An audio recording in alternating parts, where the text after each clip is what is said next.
జేసీ ప్రభాకర్ రెడ్డి ఇంటికి నేరుగా పోయి ఆయన ఇంట్లో కుర్చీలో కూర్చున్నారే, అది ఇప్పటికీ పెద్దారెడ్డి అనగానే అదృశ్యమే గుర్తొస్తూ ఉంటుంది ప్రతి అందరికీ. మనలో ధైర్యం ఉండాలి. ఆ ప్రొటెక్ట్ చేసుకునే ధైర్యం అయితే నాకుందని నేను అనుకుంటాను. ఇన్ కేసు పరిస్థితి ఇలాగే కొనసాగితే రేపు మళ్ళీ మా ప్రభుత్వం వచ్చిన తర్వాత మళ్ళీ ఫ్యాక్షన్ మొదలు పెడతాను నేను.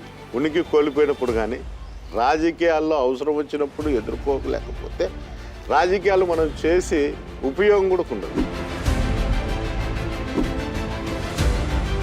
పెద్దారెడ్డి ఎమ్మెల్యే అయిన తర్వాత ఏ డెవలప్మెంట్ చేశారు, పెద్దారెడ్డి మార్క్ ఆఫ్ డెవలప్మెంట్ ఏముంది అని అడిగితే, ఎమ్మెల్యే వచ్చి ఒకసారి ఇంత డెవలప్మెంట్ చేస్తా అంటే నన్ను ఏమన్నా అనుకుంటారేమో అనే ఒక నీచమైన ఆలోచనతో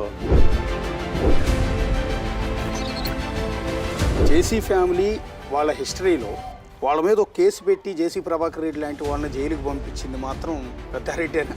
మళ్ళీ కొద్ది రోజులు జైల్లో ఉండాల్సింది కరోనా అటాక్ అయిందని ఏదో మేనేజ్ చేసుకుని ఏదో బయటపడి